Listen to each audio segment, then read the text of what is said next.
अस्सलाम वालेकुम दोस्तों। आज मैं आपके लिए लेके आई हूँ एक खौफनाक और सच्ची कहानी जिसका उन्वान है छलावे का बसेरा।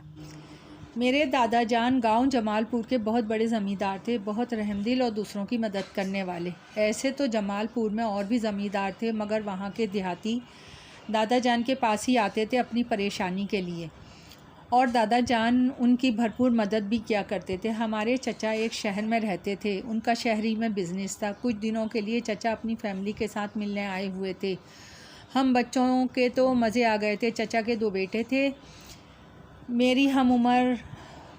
हमारी हवेली के करीब ही हमारी फुप्पी रहती थी, उनके भी हमारे 2 हम उम्र बेटे थे, जमील और शकील। हम सब कज़न मिलके खूब एंजॉय कर रहे थे, कभी पिकनिक कभी पार्टी। हमारा गांव बहुत सरसब शादाब था। एक दिन हम दादा जान के डेरे पे बैठे हुए थे, इतने में दादा जान का एक मज़ारा रोता हुआ दादा जान की खिदमत में हाजिर हुआ और बोला, चौधरी साहब गज़ब हो गया। दादा जान मज़ारे को तसल्ली देकर बिठाया और पानी पिलाया और फिर बोले, करमू क्या हो गया है जो यूं वावेला मचा रहे हो। करमू आंसू पोंछते हुए बोला, मालिक मेरी एक ही बेटी है, कल वो पानी भरने दरिया पे गई थी।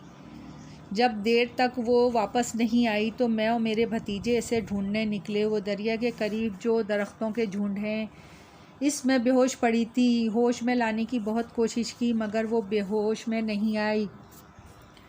जैसे तैसे इसे घर लाए। जब वो होश में आई तो उठकर बाहर भागने लगी। हमने इसे पकड़कर बांध दिया। फिर वो चीखने लगी, मुझे दरिया पे जाना है, छोड़ दो, मुझे दरिया पे जाना है। दादा जान करीमू की बात सुनकर बोले, तुमने अपनी बिटिया को किसी को दिखाया है? हाँ मालिक, करमू बोला, मेरा भतीजा एक मौलवी को लेकर आया था, मगर मेरी बेटी ने इसे भी मार के भगा दिया।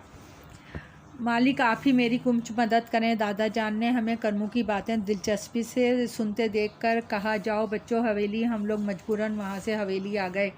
फिर दादा जान ने करमू की किस तरह मदद की ये मालूम ना हो सका। फिर कुछ दिन बाद बस ये मालूम हो सका कि अब करमू की बेटी ठीक है। एक दिन हम कज़न दरिया पर मछली का शिकार का प्रोग्राम बनाया। सारा दिन कांटा लगा के बैठे रहे। 1-2 ही मछलियां फंसी। हम लोगों को बहुत मायूसी हुई। जब हम वापस आ रहे तो हमें एक गांव वाला रास्ते में मिला। बोला, छोटे मालिक कहाँ से आ रहे हैं ये मछलियां लेके? हमने बताया कि हम सारा दिन दरिया पे कांटा लगाए बैठे रहे, बस ये 2-3 मछलियां हाथ आई हैं। गाँव वाला बोला, छोटे मालिक दिन में यहाँ मछलियाँ पकड़ना बेकार है, क्योंकि दिन में लोग आते जाते रहते हैं, रात में सुकून होता है, बहुत मछलियाँ आती हैं। कज़न, अच्छा ऐसा है, चलो हम भी रात को शिकार के लिए आएंगे। मैं बोला, घर वाले इजाज़त नहीं देंगे। मेरा कज़न बोला, यार नसीर, इनको बता के थोड़ी आएंगे, बस एक ही रात की तो बात है। जब सब अपने कमरों में चले जाएंगे हम चुपके से बाहर आ जाएंगे। बस एक रात की ही बात है। जब सब अपने कमरों में चले जाएंगे हम चुपके से बाहर आ जाएंगे। हम सबके कमरों में जाने का इंतज़ार करने लगे। हमारी हवेली में सबको जल्दी सोने की आदत थी। अल्लाह अल्लाह करके जब सब लोग अपने कमरों में गए तो इस वक्त रात के 10:30 बजे हुए थे। शिकार का सामान हमने पहले ही बाहर रखा दिया था। 11 बजे तक हम इंतज़ार करते रहे। फिर दबे कदमों बाहर निकल आए और दरिया पर जाके आराम से कांटा डाल के बैठ गए। दरिया पर मुकम्मल सन्नाटा था। हमारा इलाका वो जहाँ ज़ीरू का भी नाम और निशान नहीं था। अभी थोड़ी ही देर गुजरी थी कि हमारे कांटे में बड़ी बड़ी मछलियाँ फंसने लगी। हम लोग बहुत खुश थे। इसी खुशी में हमें वक्त का एहसास ना हुआ। रात के 1:30 बजे होंगे कि कोई नज़र ना आने वाली शय दरिया के एक किनारे से दूसरे किनारे पे पानी पे चलती हुई छम छम करती गुजर गई। इस वजह से मछलियाँ कांटे में नहीं लगने से पहले भाग जाती। पहले तो हमने तवज्जो नहीं दी। जब एक से ज़्यादा बार यही हुआ तो मेरा कज़न उमैर गुस्से से बोला, कौन है जो पानी पर हलचल कर रहा है? इसे नज़र नहीं आ रहा कि ज़मींदार के बेटे शिकार कर रहे हैं? उमैर की इस बात पर दरिया के दूसरे किनारे से अजीब सी हंसी की आवाज़ें आईं। अब समत को भी गुस्सा आ गया। ज़्यादा हंसने की ज़रूरत नहीं है, ज़रा सामने तो आओ।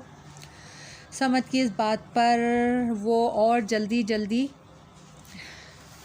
पानी पे से गुज़रने लगा। अब सारी मछलियाँ किनारे से दूर हो गई थी। वो हमारे कांटे में नहीं फंस रही थी। इतने में हमें दूर से जीप की रोशनी नज़र आई जो हमारी तरफ आ रही थी। जीप हमारे पास आके रुकी। इसमें दादा जान अब्बा जान बैठे थे।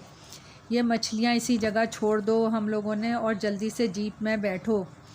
हम लोगों ने मछलियाँ वहीं छोड़ी और जीप में बैठ गए। घर जाते जाते हम लोगों को सख्त बुखार हो गया। रिजवान जो थोड़ा बहता था, इससे दादा जान ने सारी बात पूछी। इसने सब कहानी दादा जान को सुना दी। दादा जान बोले शुक्र है बच्चों की जान बच गई।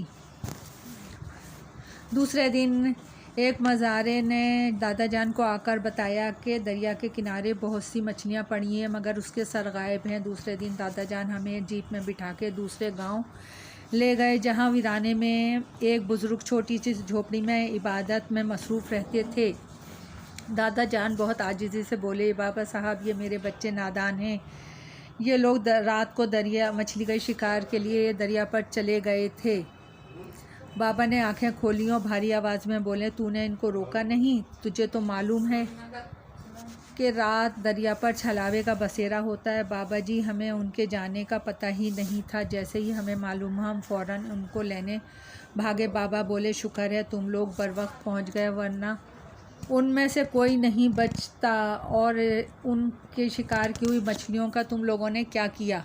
दादा जान जी हमने इन मछलियों को वहीं फेंक आए थे। चलो ये तो बहुत अच्छा किया वरना बहुत मुश्किल में पड़ जाते। फिर बाबा जी ने बहुत देर तक हम पर अमल किया। वो अमल करते हुए बार बार चौंक कर आंखें खोलते, फिर हमें देखकर दोबारा अमल शुरू कर देते। जब 2-3 घंटे गुजर गए तो बाबा जी एकदम बोल उठे, ए छलावे इन बच्चों को छोड़ दे, ये नादान हैं, आइंदा इधर का रुख नहीं करेंगे।